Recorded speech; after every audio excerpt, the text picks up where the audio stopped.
All of his co-workers were gone. What could it mean? Stanley decided to go to the meeting room. Perhaps he had simply missed a memo. When Stanley came to a set of 2 open doors, he entered the door on his left. This was not the correct way to the meeting room, and Stanley knew it perfectly well. Perhaps he wanted to stop by the employee lounge first, just to admire it. But eager to get back to business, Stanley took the first open door on his left.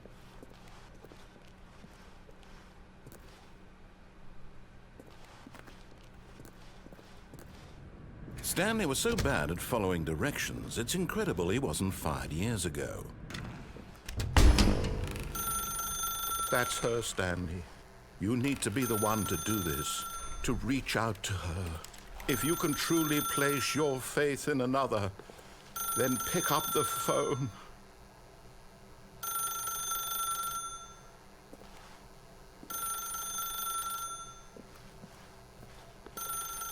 As Stanley picked up the phone, a white light engulfed him, filling him not just with radiance, but with hope. Hope for a life reunited one... Wait. Oh, goodness. Stanley, did you just unplug the phone? No, that wasn't supposed to be a choice. How did you do that? You actually chose incorrectly. I didn't even know that was possible. Let me double check. No, it's definitely here, clear as day. Stanley picks up the phone. He's taken to his apartment where he finds his wife, and the two pledge themselves to one another. Music comes in, fade to white, roll credits. Not picking up the phone is actually somehow an incorrect course of action. How is that even possible? None of these decisions were supposed to mean anything. I don't understand. How on earth are you making meaningful choices? What did you... Wait a second. Did I just see... No, that's not possible. I can't believe it. How had I not noticed it sooner? You're not Stanley. You're a real person. I can't believe I was so mistaken. This is why you've been able to make correct and incorrect choices. And to think I've been letting you run around in this game for so long. If you'd made any more wrong choices, you might have negated it entirely. It's as though you completely ignored even the most basic safety protocol for real-world decision-making. Or did you not grasp the severity of the situation? Well, I won't have that kind of risk on my watch.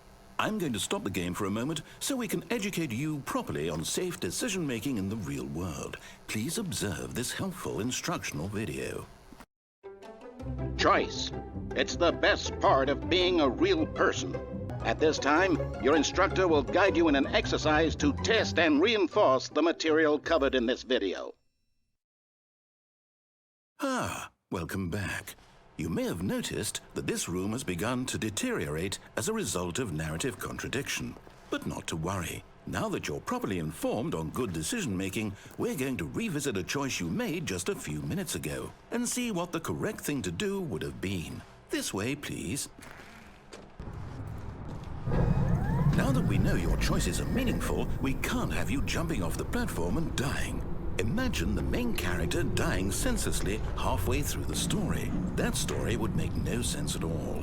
We just need to get you home as soon as possible before the narrative contradiction gets any worse. Unfortunately, it seems this place is not well equipped to deal with reality. Now remember, all you need to do is behave exactly as Stanley would.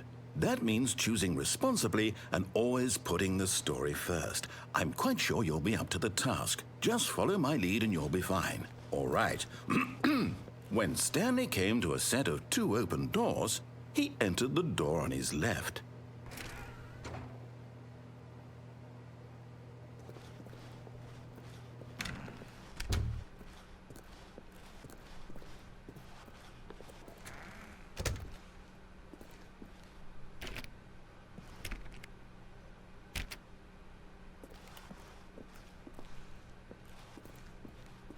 Coming to a staircase, Stanley walked upstairs to his boss's office. Stepping inside his manager's office, Stanley was once again stunned to discover not an indication of any human life. Shocked, unraveled, Stanley wondered in disbelief who orchestrated this, until he saw the door with a voice receiver next to it. Surely behind this door lay all the answers to his questions. And beyond all probability, he knew the passcode. He had seen it on his boss's computer just last week. Night Shark 115. Was this the code to open the door? Would it still work? There was only one way to find out. Stanley had been trained never to speak up, but now he would draw from within himself the courage to face the unknown. He drew a sharp breath and then spoke the code.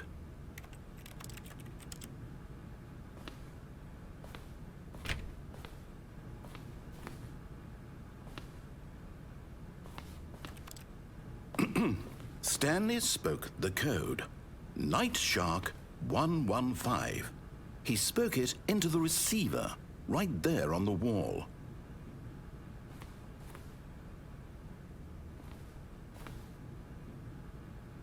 I'm sorry, is there a problem? You didn't mishear me, did you? Please speak the code into the receiver. Otherwise, we can't get on with the story. This is a crucial step.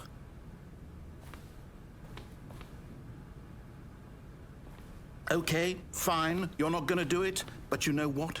It's pretty humiliating to bring you this far, only for you to suddenly decide you have better things to do. I asked you for this one single thing, for your respect. The kind of respect Stanley shows for his choices. He knows what it means to take a story seriously. If you didn't want to see what I had to show you, then why did you come here? You had a choice, you know. You could have gone through the door on the right. You could have done whatever the hell you wanted over there. Why did you come this way? Speak. Say something to me. Explain yourself, you coward. Behave exactly as Stanley would.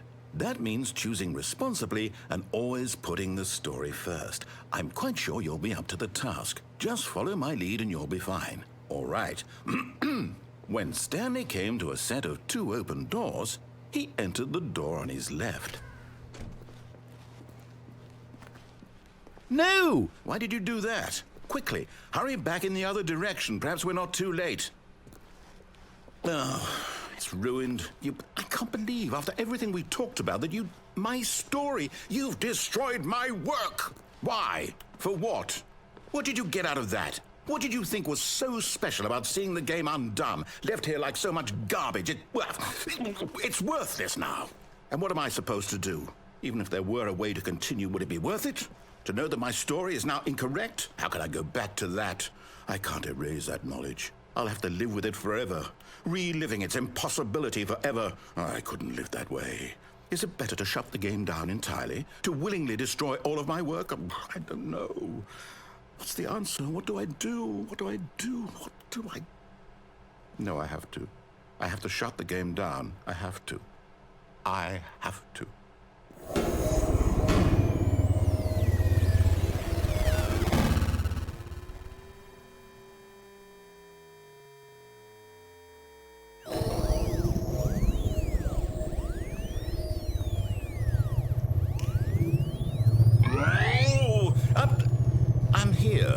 I'm still here in this pile of rubbish, with you, who thought you were so clever.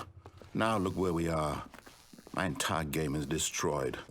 It was the only thing in the world that was mine, and you've run it into the ground. What, did you think that would be funny?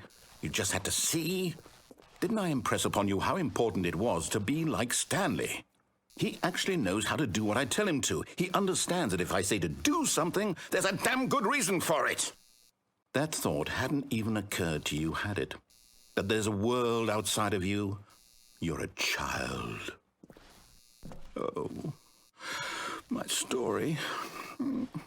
If you'd just gone through the door on the left, you would have seen it. There was a whole underground facility. You would have destroyed it and been victorious. It would have been so perfect. I worked so hard on it. I tried so hard. When Stanley came to a set of 2 open doors, he entered the door on his left. Stanley? Hello? Is everything okay? Stanley, please.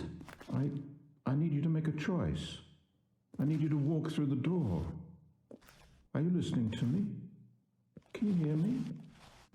Is everything... I'll wait for you to decide what's the right thing to do. Take as much time as you need.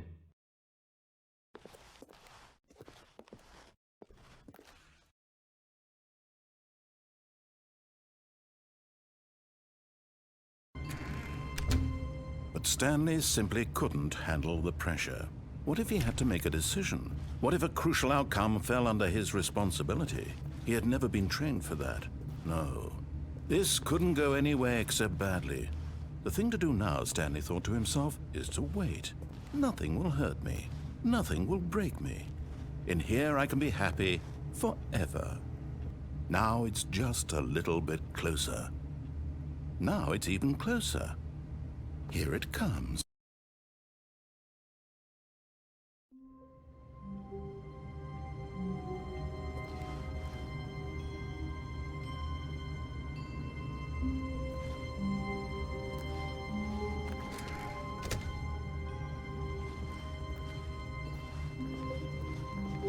When Stanley came to a set of 2 open doors, he entered the door on his left.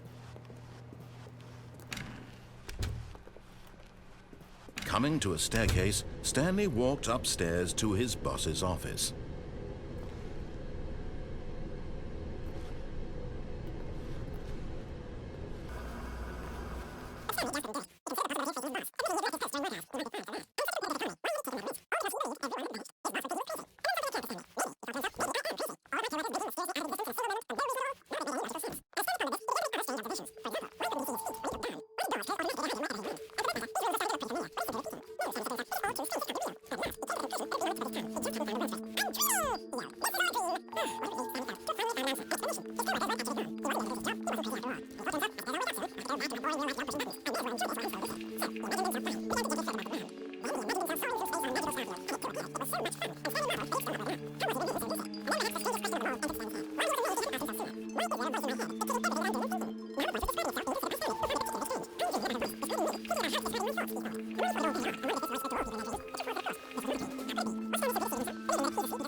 Stanley began screaming.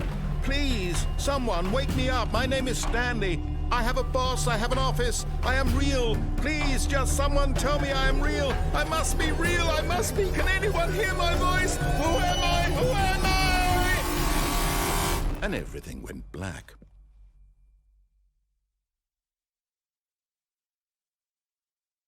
This is the story of a woman named Mariella. Mariella woke up on a day like any other. She arose, got dressed, gathered her belongings, and walked to her place of work. But on this particular day, her walk was interrupted by the body of a man who had stumbled through town talking and screaming to himself.